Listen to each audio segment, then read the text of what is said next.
देखिए, पहले तो ये समझ नहीं आ रहा है कि ये किस चीज़ का शपथ ले रहे हैं। देश के युवाओं ने और ख़ासकर देश ने इनको वो मैंडेट नहीं दिया है, जो मैंडेट का ये दावा करते थे पिछले 4-5 महीने से 400 पार 400 पार। कहीं न कहीं भारतीय जनता पार्टी उसमें नाकाम रही और देश के युवाओं ने ख़ासकर इनको वो मैंडेट नहीं दिया है कि ये दावा करेंगे कि हम तीसरी बार जो है भारतीय जनता पार्टी जो है सरकार बना रही है। ये सरकार जो है अभी कोalition में बन रही है और आप सब जानते हैं कि कोalition में कैसे कैसे लोग हैं और कितनी पार्टीज़ हैं।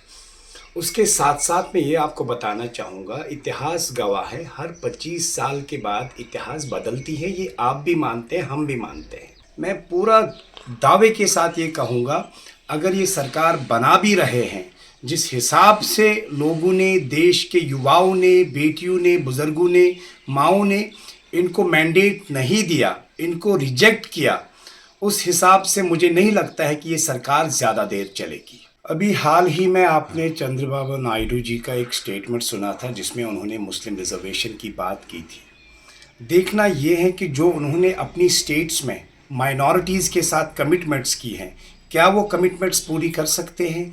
देखना ये है जो इन्होंने अपनी अपनी स्टेट्स में लोगों के साथ कमिटमेंट्स की हैं, अपनी स्टेट्स के लोगों के साथ कमिटमेंट्स की हैं, क्या वो कमिटमेंट्स मोदी लेड गवर्नमेंट में पूरी हो सकती है।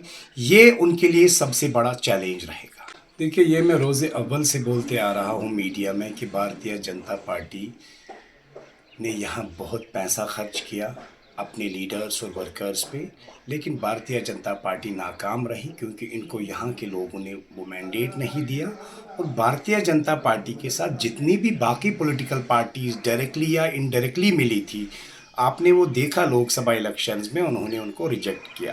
ख़ासकर जो 5 अगस्त 2019 का डिसीजन था जम्मू कश्मीर के लिए, जम्मू कश्मीर के युवाओं को वो जहन में था और उस डिसीजन के बिहाफ पे ही परसों जो है वो भारतीय जनता पार्टी के खिलाफ वोट गया।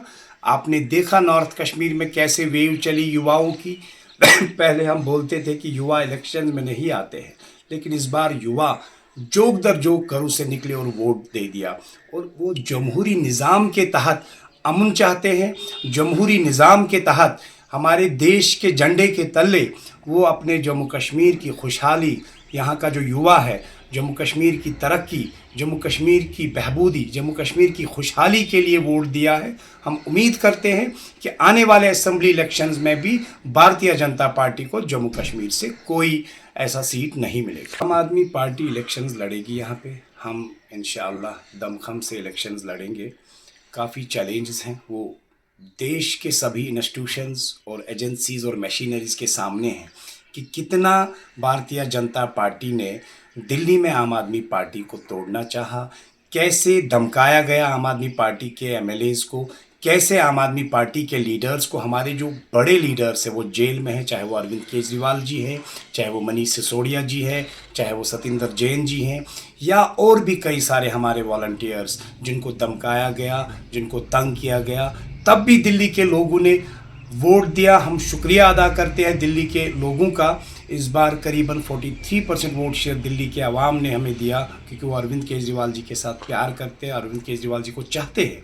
तो अगर हम जम्मू कश्मीर की बात करेंगे, हम इलेक्शन लड़ेंगे। अरविंद केजरीवाल जी का जो गुड गवर्नेंस मॉडल है उसको जम्मू कश्मीर में घर घर पहुँचाएँगे। जम्मू कश्मीर के लोगों को, ख़ासकर कश्मीर की अगर बात करेंगे, हर एक डिस्ट्रिक्ट में वो मॉडल जो है लोगों के सामने रखेंगे। उसके बाद जो है कश्मीर की आवाम तक हैं वो अपना फ़ैसला सुनाएंगे, वो किसको मैंडेट देंगे वो ज़्यादा इम्पोर्टेंट। बिल्कुल कश्मीर देखिए, जो हमारा गवर्नेंस मॉडल है, हमने बाकी पॉलिटिकल पार्टीज़ की तरह डिफरेंट स्टेट्स में जाके डिफरेंट बातें नहीं की हैं। हम जो बात और मॉडल दिल्ली में रखे हैं वही बात और मॉडल पंजाब में है, वही हमने गुजरात के लोगों को दिया था, वही हमने गोवा के लोगों को दिया था, और जम्मू कश्मीर के लोगों के लिए भी हमने वही मॉडल रखा है। और उस मॉडल के साथ साथ यहाँ के हॉर्टिकल्चर को, यहाँ के टूरिज़्म को और यहाँ बेरोज़गारी कैसे ख़त्म होगी उस पर काम होगा। देखिए, इंडिया अलायंस जो है, इंडिया अलायंस आज आप खुद जानते हैं कि इंडिया अलायंस एक इतनी मजबूत आवाज़ बनी है देश में कि अभी भी फाइनल नहीं हो पा रहा था भारतीय जनता पार्टी के लिए। जो दावा करते थे कि हम किंग है, वही आज किंग पिछले 5 दिन से किंग मेकर्स के पीछे पीछे चल रहे हैं। तो आप खुद अंदाज़ा लगा सकते हैं कि आपने यूपी में इलेक्शंस का हाल देखा।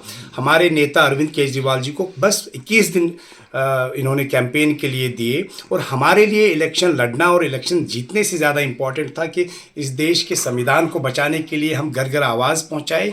यही वजह है कि अरविंद केजरीवाल जी महाराष्ट्र भी गए, यूपी भी गए, पंजाब भी गए, बल्कि हम उन सभी जगहों पे गए ये 21 दिन में जहां हमने इलेक्शन भी नहीं लड़ा है आम आदमी पार्टी ने, लेकिन हम तब भी अपनी आवाज़ पहुंचाए वहां, सिर्फ इसलिए कि इंडिया गठबंधन को, इंडिया अलायंस को मजबूत करना है। और आज आपने देखा, इंडिया ब्लॉक को लोगों ने प्यार किया, लोगों ने वोट दिया, लोगों ने रिस्पेक्ट दिया, और रिजल्ट 4 तारीख को आपके सामने था कि कैसे इंडिया अलायंस को इन्होंने मजबूत किया लोगों ने, और कैसे उन झूठी अफवाहों को, और ख़ासकर उन एजेंसीज़ को जिन्होंने एग्जिट पोल पे दावा किया था कि हमारा एग्जिट पोल सही है, उन्होंने इस देश के युवाओं को धोखा दिया। इस देश के कई सारे लोगों ने पैसा लगाया सट्टा बाज़ार में, और वो सब भी नुकसान जो है वो उन्हीं कंपनीज़ के ऊपर लगाना चाहिए इनको, जिन कंपनीज़ ने झूठा एग्जिट पोल दिखाया। मैं तो कहता हूं ऐसी कंपनीज को बैन करना चाहिए, और देश के युवाओं को अब समझ आ गया।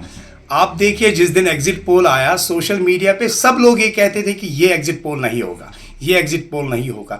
कहीं ना कहीं उनको पीछे से फीडिंग हो रही थी। अगर आप किसी से पैसा ले रहे हैं तो आपको यकीनन उन्हीं के हक में एग्जिट पोल देना है। और ख़ासकर अगर हम गोदी मीडिया की बात करते हैं, जिसमें हमें डरना नहीं चाहिए, हमें खुल के बोलना चाहिए कि मीडिया में यहाँ पे कुछ, हमारे देश में कुछ ऐसी चैनल्स और मीडिया हाउसेस है जिन्होंने कहीं ना कहीं पैसा लेके वो एग्जिट पोल को आगे बढ़ाया।